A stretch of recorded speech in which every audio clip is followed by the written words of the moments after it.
आपकी उलझन आप ही सुलझाइए, दूसरा कौन सुलझाएगा?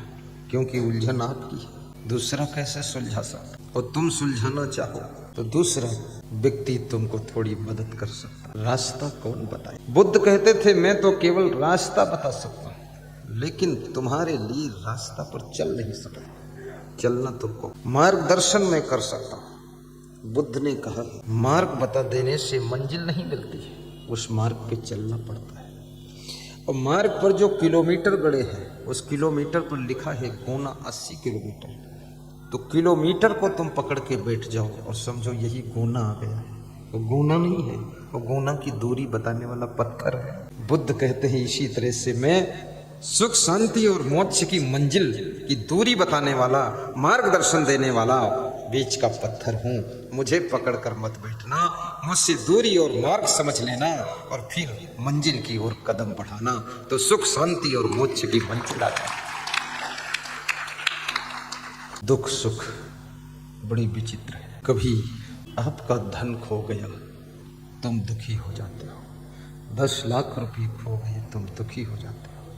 लेकिन याद करना, जब तुम खुशी से अपने मन से किसी प्रोग्राम में 20 लाख खर्च कर देते हो तो तुम प्रसन्न हो जाते हो। 10 लाख खो गए तुम दुखी हो गए, खिन्न हो गए, और 20 लाख तुमने खर्च कर दिया अपने मन से तो तुम प्रसन्न हो गए। याद रखना, जो कार्य तुम अपने मन से करते हो, अपनी आत्मा से करते हो, उसमें कितना ही खर्च हो जाए तो भी खुश हो जाते हो, और जो कार्य जबरदस्ती कोई कर दे तो तुम दुखी हो जाते हो।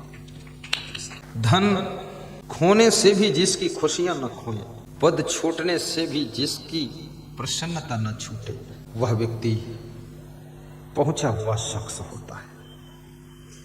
जिसको बाहर का अपमान दुखी न कर सके, जिसको अभिमान प्रभावित न कर सके, सब कुछ होते हुए भी जिसके पास में अभिमान नहीं है, कुछ ना होते हुए भी जिसके पास में निराशा नहीं है, जिसके पास दीनता नहीं है, हीनता नहीं, हीन भाव नहीं, कुछ नहीं है लेकिन फिर भी मन में प्रसन्नता है। सब कुछ है फिर भी मन में प्रसन्नता है। सब कुछ खो गया है फिर भी मन में प्रसन्नता है।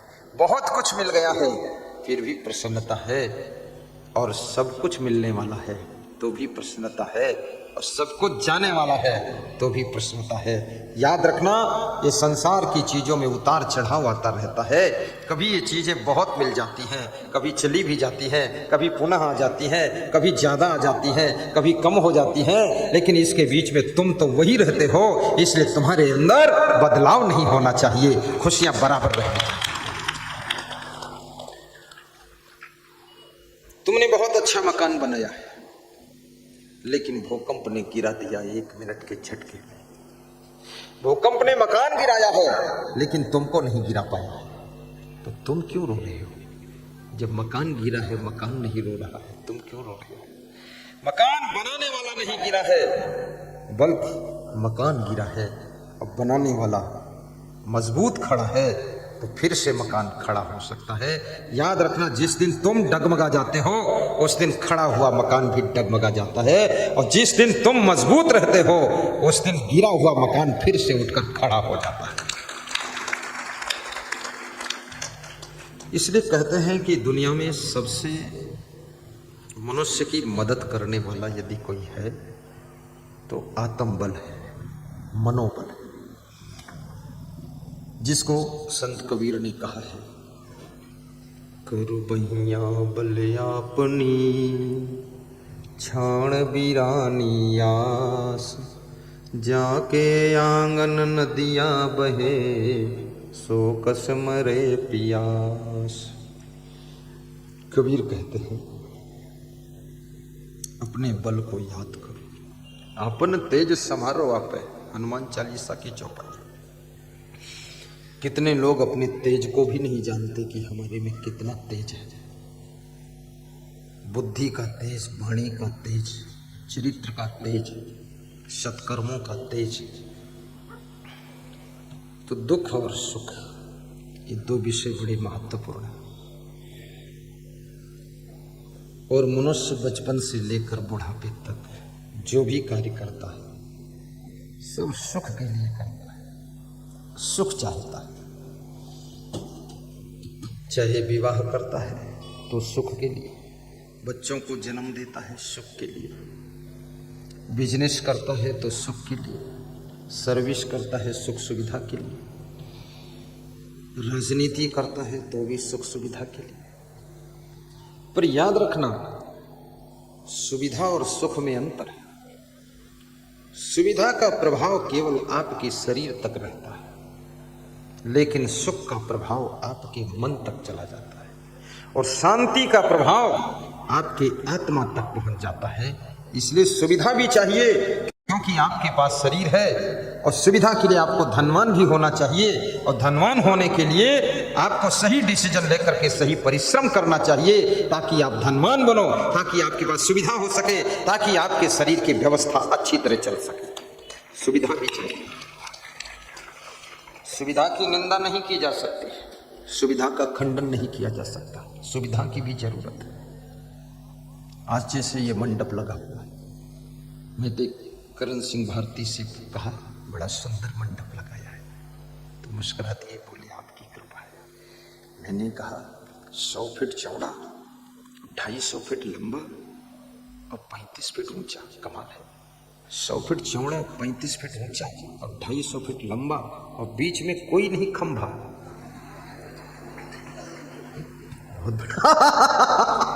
बहुत बड़ी बात है। ऊंचाई देखो एक बार ऊपर, क्या आनंद आ रहा है। और सब वाइट, और वाइट में लाइट, क्या बात है, बहुत सुंदर है। मैं भी देख लेता हूं, आनंद लेता हूं।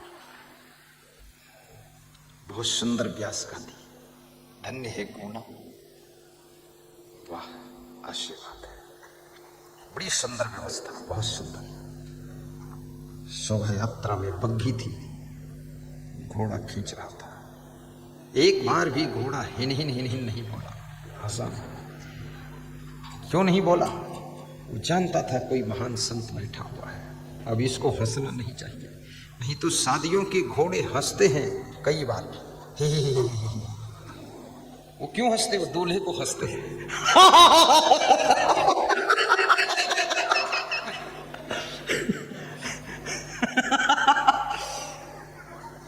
दूल्हा जो बैठा है घोड़े की पीठ पर, उसको हंस रहा घोड़ा, ही करता है।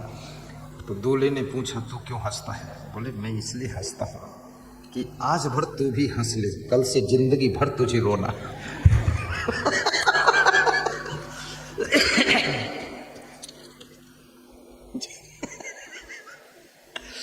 गुना में दोना आनंद आना चाहिए, अच्छा प्रवचन होना चाहिए, कसर न रहे, पूरी ताकत लगानी है। अपने आस कीजे बहुत तेरा, बहुत कमुअल फिरल नहीं फेरा। इंद्री कहाँ करें विश्रामा, सो कहाँ गए जो कहत होते रामा। अपन तेज समारो आप, तीनों लोग हाकते कापे। इसलिए आपकी जो अंतरात्मा है, उसका जो आत्म बल है, ये सबसे बड़ा बल है। आत्म बल से छोटा मनोबल, मनोबल से छोटा बुद्धि बल, बुद्धि बल से छोटा जन बल, जन बल से छोटा धन बल, और धन बल से छोटा तन बल, और तन बल से छोटा पता नहीं क्या है। सोचो, सबसे श्रेष्ठ आत्म बल। चाणक्य से किसी ने 4 प्रश्न पूछे थे कि सबसे श्रेष्ठ जल कौन सा है, सबसे श्रेष्ठ बल कौन सा है, सबसे श्रेष्ठ प्रकाश कौन सा है, सबसे श्रेष्ठ पदार्थ कौन सा है। ये 4 बातें चाणक्य ने एक ही श्लोक में जवाब दिया है कि नास्त मेघ समम तोयम, तो यह माने जल होता है। मेघ के जल के समान कोई जल नहीं। कितने ट्यूबवेल लगा दो, कितनी नहरें निकाल दो और कितनी नदियां हों, अगर मेघ के जल की वर्षा नहीं होती है तो नदियां भी सूख जाएंगी, ट्यूबवेल भी सूख। सर्वोपरि मेघ का जल नदी में भी वही जल भर जाता है, तब नदी लहराती है। इसलिए मेघ के जल के समान कोई जल नहीं। और सबसे बड़ा बल कौन सा है? सबसे बड़ा बल नास्ति चा आत्म समम बल। आत्म बल के समान कोई बल नहीं। तुम्हारे पास जन बल हो, धन बल हो, बुद्धि बल हो, लेकिन आत्म बल यदि नहीं है तो आपके हाथ में राइफल होगी तो भी हाथ कपेंगे ऐसे ऐसे। मैं किसी के घर में मेहमान था उत्तर प्रदेश में, तो गांव में कुछ फायरिंग हुई, डकैत आ गए। तो जिसके यहां में ठहरा था वो बंदूक लेकर छत पे खड़ा था, तो उसके हाथ कांप रहे थे ऐसे ऐसे, बंदूक कप रही थी। तो मैंने कहा बंदूक की फायर कैसे करोगे, तुम्हारे तो कंपन हो रहा है। बोले आत्म बल नहीं है, डर लग रहा है। बोले गुरुदेव आप इसको पकड़ दो। तो मैंने कहा अरे मैंने कहा मैं तो साधु हूं, इसको क्या पकड़ूंगा, ये तो भक्ति भजन वाला हूं। हाँ पहले पकड़ा था इसको, मैं घर पे पकड़ता था, घर पे 2 बंदूक थी। तो जब ज्यादा वो डर गया तो मैंने कहा चलो लाओ मैं पकड़ लेता हूं, कोई बात नहीं, जय बजरंग बली।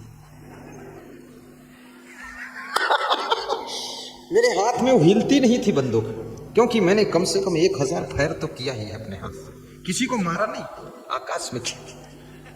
हाँ। और हमारे पिताजी जो थे वो सबके रक्षक बनकर रहते थे। महाराणा प्रताप जैसी मूंछ रखते थे, किसी को कोई सताए तो बीच में आ जाते थे, रक्षक कवच कुंडल बनकर। और तब मैंने सोचा ये आत्म बल बहुत बड़ी चीज है। हनुमान जी के साथ में ना बानर सेना थी, ना रीछ भालू की सेना थी, ना राम थे ना लक्ष्मण थे, हनुमान अकेले थे। लेकिन उनके साथ में फिर कौन था? कोई नहीं था। उनके साथ में राम की कृपा थी और आत्म बल था, इसलिए लंका में अकेले जाकर डंका बजा दिया था। मिटा शंका बजा डंका, लंका पे चढ़ जाओ वीरों। हनुमान जी अकेले जाकर के, वहां जाने में भी डर लगता था, अकेले लंका में जाना, दुश्मनों के बीच में अकेले जाना कठिन है। लेकिन तुम हनुमान की बात सुनकर तुम मत अकेले चला जाना, क्योंकि उस समय कुछ माहौल अलग था। आजकल के राक्षस अलग टाइप के हैं, ये हिंदुस्तानी राक्षस से बचना की कठिन, तो लंका वाले के अकेले मत जाना। भगवान राम कितने बुद्धिमान थे, खुद नहीं गए अकेले, पहले अंगद को भेजा कि मरे तो यही निपट जाए, फिर हनुमान जी को भेजा कि बंदर मर भी जाएगा तो फर्क क्या पड़ेगा। उसके बाद फिर लक्ष्मण को लड़ाया, लक्ष्मण भी बेहोश हो गया। आखिरी में जब कुंभकर्ण रावण को मारना हुआ तो राम ने सोचा इनको कोई नहीं मार सकता, मुझे ही मारना पड़ेगा। मनुष्य को अपनी लास्ट शक्ति का प्रयोग फर्स्ट नंबर पे नहीं करना चाहिए, सारी शक्तियों का प्रयोग कीजिए और लास्ट में जब सब शक्तियां प्रयोग हो चुकी है तब खुद की शक्ति का प्रयोग कीजिए और सफलता को हाथों में लीजिए। कहीं आपकी गाड़ी कोई ड्राइवर से टकरा टकरू जाए, वहां तुम मत जाओ, क्योंकि वहां तो सब जोश में है, कौन समझेगा ये कौन है, वो तो पत्थर भी मार देंगे, डंडा मार देंगे, कुछ भी कर देंगे, तुम मत जाओ। वहां तो ऐसे 10-20 आदमी भेज दो, अरे भाई साहब, अरे भाई साहब, कोई बात नहीं भाई साहब, अरे किसकी गाड़ी, कौन किसकी गाड़ी, कौन लड़ रहा है, अरे ड्राइवर कौन, हुल फुल मचा करके बस निकाल दे जाओ। खुद नहीं जा खुद नहीं जाना चाहिए।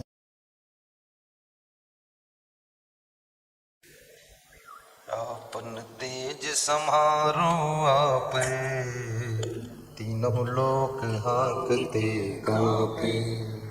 जो स्त्रियां चाहती हैं मुझे खूब सुविधा मिले, अच्छा महल रहने को मिले, अच्छी साड़ी पहनने को मिले, अच्छी चूड़ियां कलाई में खनखनाती रहे। जो स्त्रियां चाहती है गले का हार इतना बड़ा हो कि कमर तक लटकता रहे, उनके लिए एक बहुत बड़ा मंत्र है, कुछ नहीं करना है, कुछ नहीं करना है, केवल अपने पति का मनोबल बढ़ाइए, आत्मबल बढ़ाइए, ऐसे शब्द बोलिए कि आपका पति खुश रहे, प्रसन्न रहे, गदगद रहे, तो आपकी सारी मनोकामना पूरी हो जाए। लेकिन ऐसी बहुत कम स्त्रियां हैं, ज्यादातर स्त्रियां तो उल्टा इंजेक्शन मारती है। पति लोग बेहोश हो जाते हैं, शाम तक होश आता तो दोबारा इंजेक्शन रात में मार देती।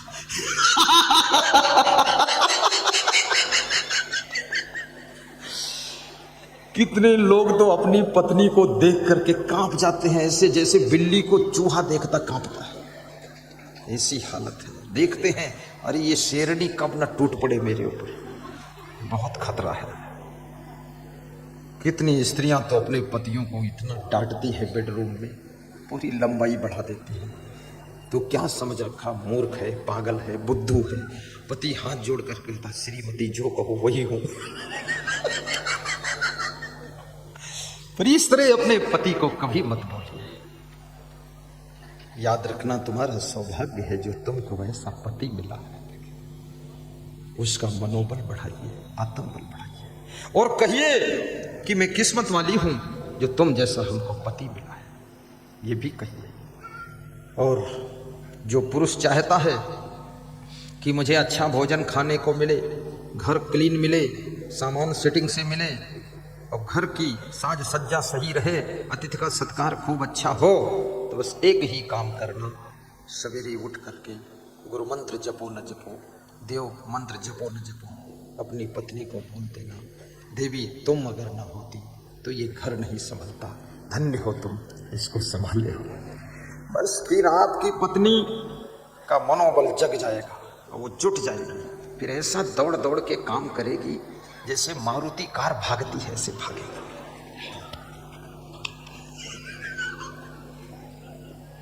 इनको भी जुटाना सीखो,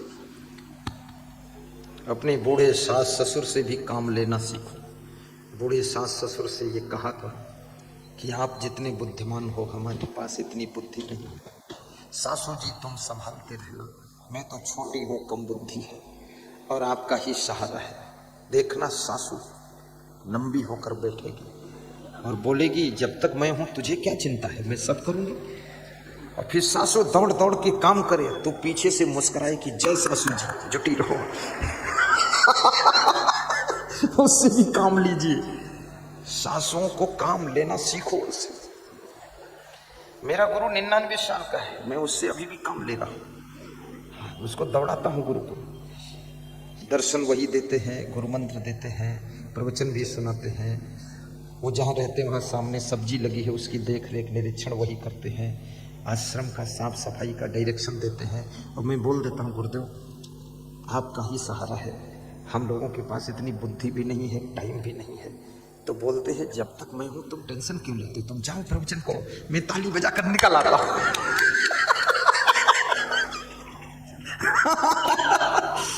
सच बताता हूँ, हमारे आश्रम के जो छोटे गुरुजी है ना, उनको अभी वे 95 साल के छोटे गुरुजी। तो मैं उनको बोला, थोड़ा कमजोर थे, मैंने बोला साहिब आप कमजोर हो रहे हो, अब हमारी देख रेख कौन करेगा। तो उठ के बैठ गए, बोले तुमको कौन परेशान करता है, बताओ उसको मैं ठीक कर दूंगा।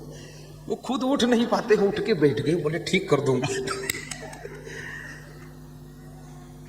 दूसरों की प्रशंसा करना भी सीखो और अपने माँ बाप की कभी कभी प्रशंसा जरूर किया करो, क्योंकि देवी देवता का सुमिरन कितना ही करो पर उनको कभी साक्षात देखा नहीं है। भगवान का सुमिरन कितना करो साक्षात मिलन हुआ नहीं है। लेकिन तुम्हारे माता और पिता ये देवी देवता का बदला हुआ रूप है, चेंज रूप है। इनको अगर धन्यवाद दोगे, इनको अगर सम्मान दोगे, वो सम्मान सृष्टि के देवी देवताओं को प्राप्त होगा और फिर सृष्टि के देवी देवताओं का आशीर्वाद आपको प्राप्त होगा। इसलिए अगर दैवी संपदा का आशीर्वाद लेना है तो कृपया माता पिता का सम्मान कीजिए और उनको धन्यवाद भी दीजिए, उनके चरण छूकर प्रणाम कीजिए। कितने बेटों को देखा जाता है सबसे ज्यादा नाराज तो अपने बाप से ही रहते हैं, बहुत खफा, सब रफा दफा, कोई नहीं वफा, सब खफा। माँ बाप भी सोचते हैं जिंदगी भर मर मिटा करते करते, और ये ऐसा महाकाल पैदा हुआ है। एक तो महाकाल उज्जैन में था, ये मेरे घर में ही महाकाल पैदा हुआ। खाम खाम क्रोध करता है, ना समझी की बात करता है। जो तुम्हारे पिताजी ने किया है वो बहुत है, जो और जरूरत है तुमको करने को मना कौन करता है? जो तुम्हारे गुरु ने कर दिया, आश्रम बना दिया, वो बहुत है। जो और तुम्हें जरूरत है तो तुमको मना कौन कर रहा है? उससे बड़ा बना लो। गुरु पे नाराज क्यों होते हो? पिताजी पर नाराज क्यों होते हो? माँ से टेंशन क्यों करती हो? सास ससुर से खफा मत होइए, बल्कि सास ससुर से कहिए तुम ही मेरे वफा करने वाले हो और सारी गलतियों को रफा दफा करने वाले हो। सास ससुर के रूप में तुम हमें देवी देवता मिले हो। तुम्हें ओ माता च पिता तुम्हें हो, तुम्हें ओ बंधुश्च सखा तुम्हें हो, तुम्हें ओ सर्वम मम देव देव, तुम्हें ओ विद्या द्रविड़म तुम्हें हो, तुम्हें ओ सर्वम मम देव देव। सास ससुर का सम्मान करने वाली नारी भले पूजा करने मंदिर में न जाए, फिर भी उसकी मनोकामनाएं पूरी होती चली जाती है। मंदिर में फूल ले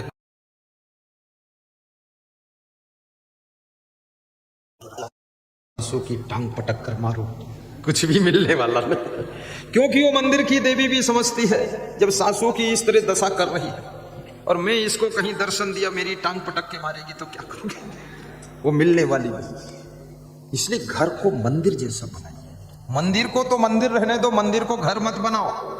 कितने पुजारियों ने, कितने चुट्टों ने, कितने झुट्ठों ने मंदिर को अपना घर बना दिया और कितने बेईमानों ने आश्रमों को अपना घर भूरा बना दिया। आश्रम को आश्रम रहने दो, मंदिर को मंदिर रहने दो, लेकिन जो तुम्हारा घर है इसमें आश्रम जैसी साधना होनी चाहिए और मंदिर जैसी पूजा होनी चाहिए और घर के लोग नर नारी देवी देवता जैसे पवित्र विचार के होने चाहिए, तब आपका जीवन स्वर्ग हो जाए।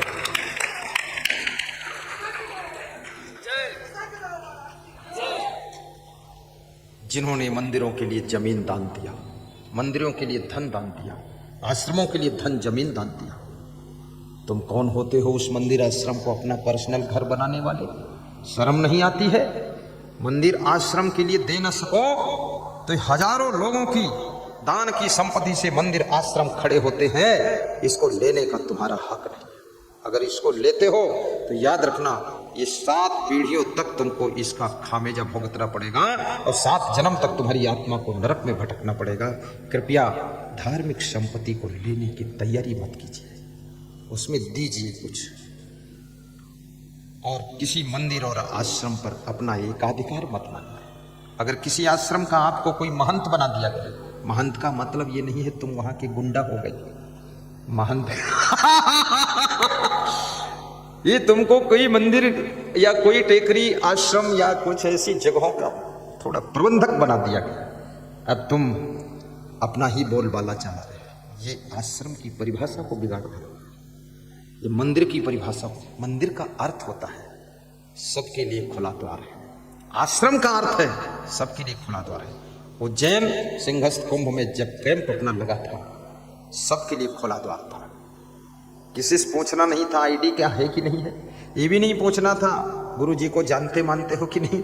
अरे मत जानो गुरु जी को, तुम आओ जी, खाओ जी, प्रवचन सुनो जी, विश्राम करो जी और फिर जाओ छिपरा में नहाओ जी, मेला दर्शन करो जी, फिर आओ जी, खाओ जी, सो जी, प्रवचन सुनो जी, घर जाओ जी और 10 दिन बाद फिर आओ जी। यहाँ कोई लफड़े का काम ही नहीं है, सबके लिए खुला द्वार है। इसी का नाम होता है सेवा, जहां पर कोई भेद नहीं, सब लोग आ जाए। मैं टीवी में तुम प्रवचन, इसमें ऐसे कितने लोग जो मोबाइल के यूट्यूब में और टीवी में हमारा प्रवचन सुन चुके, दोनों हाथ उठाकर बताओ। अरे वाह, क्या बात, क्या बात, धन ताली बजा दो ऊपर ऊपर। बहुत सुंदर।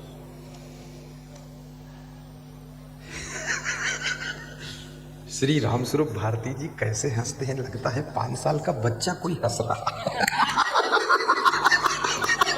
बहुत मस्त हो जाता कि धन्य हो गुरुदेव। देखो आदमी को बाल अवस्था की हंसी में हंसना चाहिए, बालक जैसे विनम्र भी रहना चाहिए। सबके ध्यान में कोई न कोई आता है और सबके मन में कोई न कोई बसा हुआ है। ये मन इतना विशाल है, मन इसमें पूरी दुनिया भी बस जाती है, फिर भी मन भरता नहीं। ये मन की सीमा नहीं है, देश की सीमा है, विदेश की सीमा है, पृथ्वी की सीमा है, लेकिन मन इतना विशाल है जिसमें पूरी दुनिया, ऐसी ऐसी कितनी दुनिया बस सकती है। इसलिए याद रखना, इस मन में किसको बसाना है उसको बसाओ, जिसके बसने से वासना उपासना में बदल जाए, क्रोध करुणा में बदल जाए। वाह वाह। इस मन मंदिर में उसको बचाओ जिससे कि लोभ उदारता में बदल जाए, अभिमान नम्रता में बदल जाए और मोह प्रेम में बदल जाए, ईर्ष्या सहयोग में बदल जाए। उसको बसाइए। किसी गांव में, वो मीराबाई का गांव था, वहाँ सभी कृष्ण के भक्त थे। मीराबाई की भक्ति से प्रभावित होकर पूरा गांव कृष्ण का भक्त हो गया। खास रूप से तो स्त्रियां सब कृष्ण का नाम जपने लगी, पुरुष भी गोविंद जय जय गोपाल जय जय बोलने लगे। उस गांव में एक सौदागर गया। छोटी सी कहानी है, सुनाऊं कि ना सुनाऊं? सुना देता। तो एक सौदागर उस गांव में आया, मीराबाई के गांव में मेड़ता। तो सौदागर ने गली गली में जाकर आवाज लगाई कि सुरमा ले लो सुरमा, नीम का ठंडा सुरमा, आंखों की खुजलाहट मिटाए, आंखों को शीतल करे, आंखों की रोशनी बढ़ाने वाला सुरमा, नीम का ठंडा सुरमा, शीतल सुरमा ले लो। पूरे गांव में घूम घूम कर आवाज लगाई, किसी ने सुरमा नहीं खरीदा। सुरमा जानते हो? आंख में लगाने वाला सुरमा लगाते थे पहले, आजकल लोग सुरमा तो लगाते नहीं, पता नहीं क्या लगाते हैं आंख में सुरमा। इसी आंख में ये देसी गाय का जो घी होता है ना, थोड़ा सा घी में अंगुली डुबा के आंख के ऊपर लगा दो तो आंख में कभी खुजलाहट और इन्फेक्शन नहीं। और नाभि में घी यदि लगा दो, नाभि में,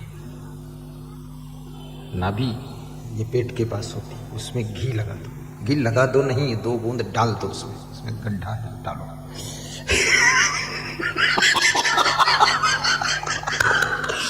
तो उससे क्या होगा? उससे तुम्हारा जो सिर है वो दर्द नहीं होगा। और अगर सरसों का तेल उसमें डाल दो 2 बूंद, तो उसमें क्या होगा? आपकी ओंठें नहीं सूखेंगी, ओंठ नहीं सूखेंगे।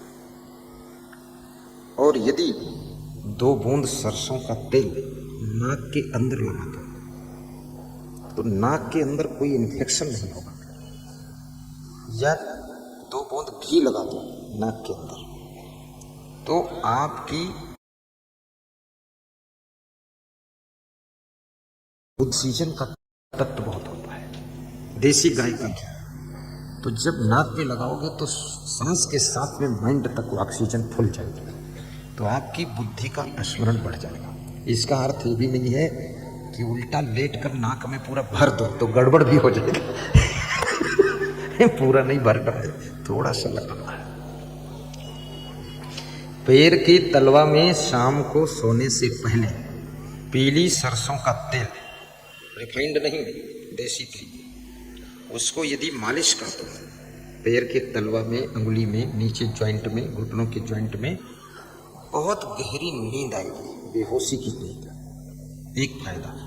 दूसरा फायदा कि पैर के तलवा में लगाओगे लेकिन फायदा दिमाग को मिलेगा। दिमाग जो है वो बहुत एक्टिवेट रहेगा, सक्रिय रहेगा, सुस्ती नहीं रहेगी। लेकिन ये बात सबको मत बताना, नहीं सबका दिमाग सक्रिय हो जाएगा तो तुम क्रॉस कैसे करोगे, अपने तक रखना। लेकिन सरसों का तेल और डीजल तेल मत लगा देना। हाँ, सरसों का तेल। और सरसों का तेल, पीली सरसों का तेल, उसकी सब्जी बिना रिफाइंड वाला तेल रोज खाइए, बहुत फायदा होगा। सरसों के तेल में सब्जी बनाते। मिर्चा कम डालिए, मिर्चा अधिक खाने से क्रोध बढ़ता है, नमक अधिक खाने से बीपी बढ़ता है, बहुत कम नमक खाने से बीपी लो हो जाता है, शक्कर ज़्यादा खाने से शुगर होती है, गहरी नींद न सोने से शुगर होती है, ज़्यादा जागने से लकवा अटैक होता है, बहुत बोलने से भी लकवा अटैक होता है, थोड़ा चुप भी रहो, शांत रहो, हंसने से हार्ट अटैक रुकता है, हार्ट अटैक नहीं होगा, हंसने से बीपी बैलेंस में रहेगा, हाई लो नहीं होगा हंसने से, बिना पैसे की दवा बता रहा हूँ, इसलिए रोज हंसना चाहिए। और पत्नी के साथ बैठकर हंसने से पति पत्नी दोनों का बीपी ठीक रहता है। हंसना बहुत जरूरी है। हर समय प्रसन्न रहने से बुद्धि की एकाग्रता बढ़ती है, दुखी रहने से बुद्धि की शक्ति कम हो जाती है, उदास रहने से बुद्धि का स्मरण घटता है, अधिक भोजन खाने से बुद्धि की कुशाग्रता कम हो जाती है, कम खाने से बुद्धि की मेमोरी हाई हो जाती है, और कुछ नहीं, बस इतना बहुत। सब तुमको बता देंगे तो हमारे पास क्या रहेगा, फिर कभी बताएंगे।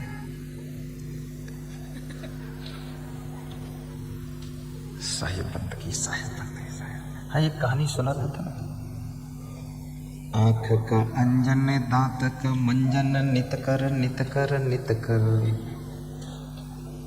नाक में अंगुली कान में तिनका मत कर मत कर मत कर। कान में कोई लकड़ी नहीं घुसेड़ना चाहिए, कान का पर्दा फट जाएगा। कान कभी साफ कराना है, कान में कभी तेल भी मत डालिए, घी भी मत डालिए, पानी भी मत डालिए। कान ऐसा वर्जनल बना है, वो गड्ढा तेल घी पानी डालने के लिए नहीं है, वो केवल सुनने के लिए। उसमें तेल घी शक्कर दूध खीर मलाई मत डालो, कुछ नहीं डालना है, कचड़ा होगा ही नहीं। फिर साल में एक बार कान साफ करने वालों से कान साफ करा सकते हो, लेकिन ये भी याद रखना बहुत ज्यादा कान साफ भी मत करना, क्योंकि ये जितने अंग आपके हैं ये सब ओरिजिनल अंग लगे हैं, इसमें ज्यादा छेड़छाड़ मत कीजिए। दांतों को भी ज्यादा ठीक मत कराइए, जो है ठीक है।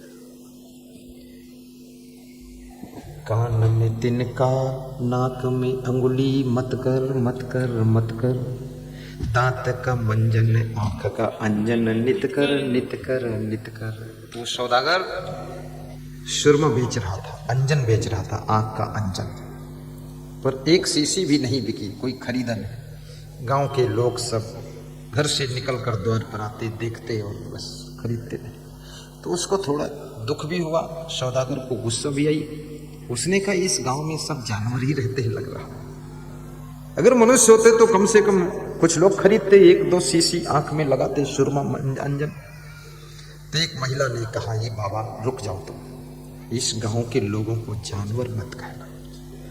इस गांव के लोग, ये मीरा का गांव है, ये कृष्ण के भक्तों का गांव है, यहाँ सबकी आंखों में कृष्ण बसे हुए हैं, कृष्ण की भक्ति बसी हुई है। अब आंख में इतनी जगह नहीं है कि आपका सुरमा लगाया जाए, इसलिए यहाँ कोई नहीं खरीदा है, सबकी आंखों में कृष्ण बसे। बसो मेरे नैनन में नंदलाल, बसो मेरे नैनन में नंदलाल। किसकी आंख में क्या बसा हुआ है?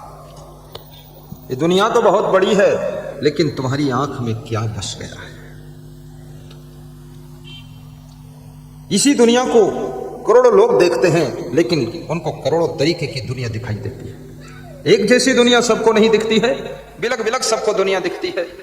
एक ही व्यक्ति को 50 लोग देखते हैं, लेकिन उनसे कहा जाए इस आदमी में क्या देखा, लिख करके बताओ, 50 परिभाषा उसकी लिख सकते हैं।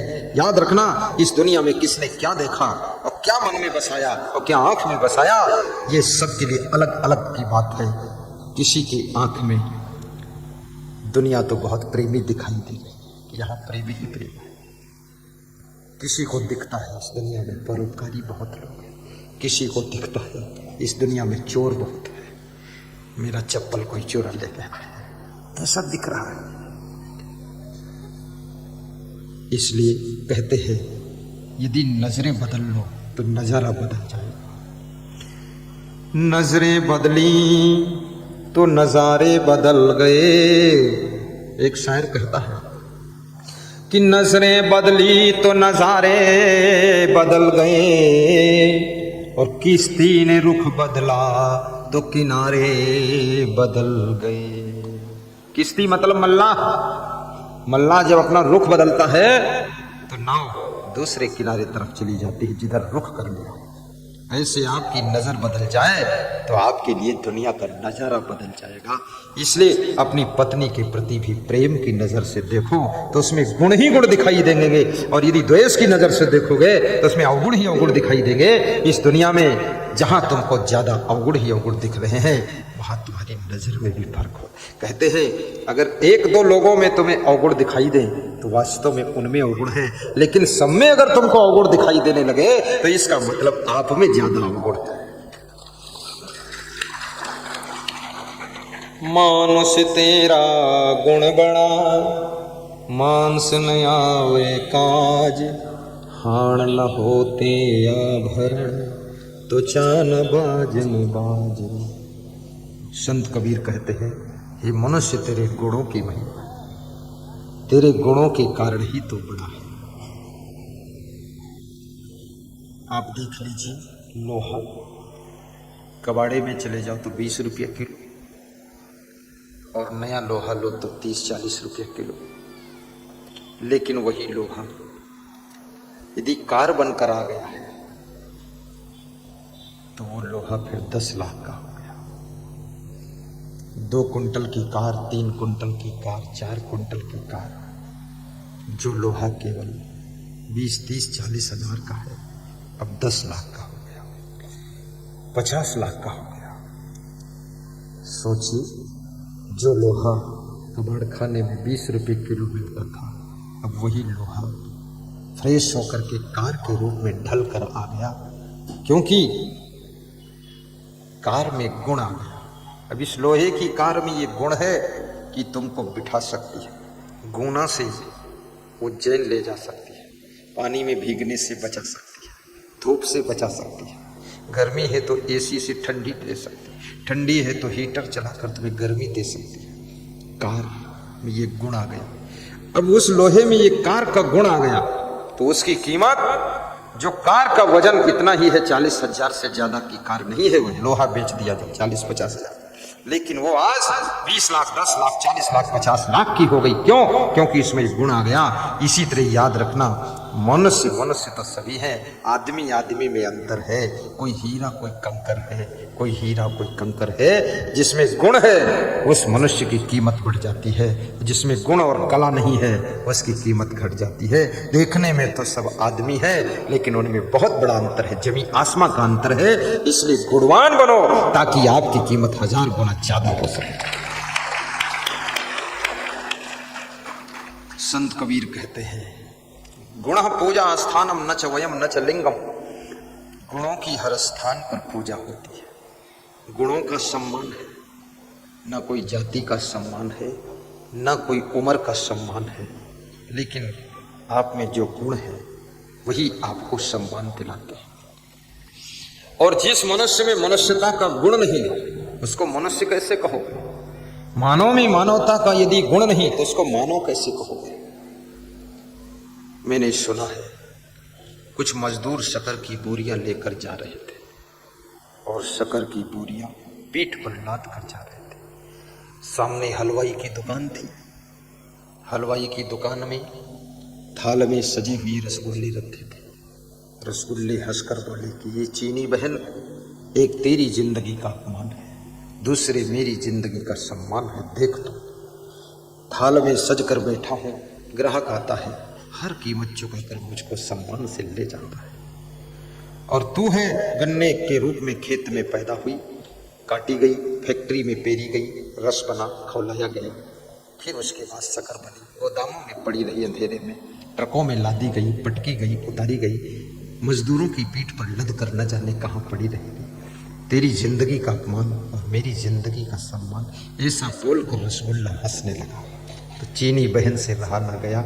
चीनी ने कहा, ये रसगुल्ले भाई मेरी हंसी मत करो, जब तक मैं तुम्हारे साथ हूँ तभी तक तुम रसगुल्ला हो, मैं साथ छोड़ दूं तो केवल गुल्ला गुल्ला रह जाओगे, रसगुल्ला नहीं रहोगे।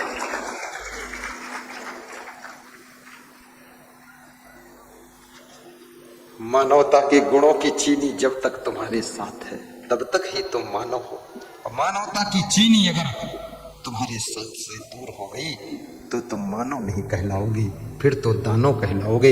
इसलिए मानवता की चीनी ही मनुष्य के अंदर मिठास पैदा करती है, जैसे शक्कर रसगुल्ले में मिठास पैदा करती है। तो मानवता की चीनी अपने अंदर बनाए रखना, इंसानियत की चीनी बनाए रखना, तभी इंसान कहलाओगे। अगर चीनी की मिठास ना हो तो रसगुल्ला नहीं हो सकता है, ऐसे मानवता की चीनी नहीं तो तुम मानव नहीं कहला सकते हो। आप मानव हो और मानव से महामानव बनो, देव मानव बनो।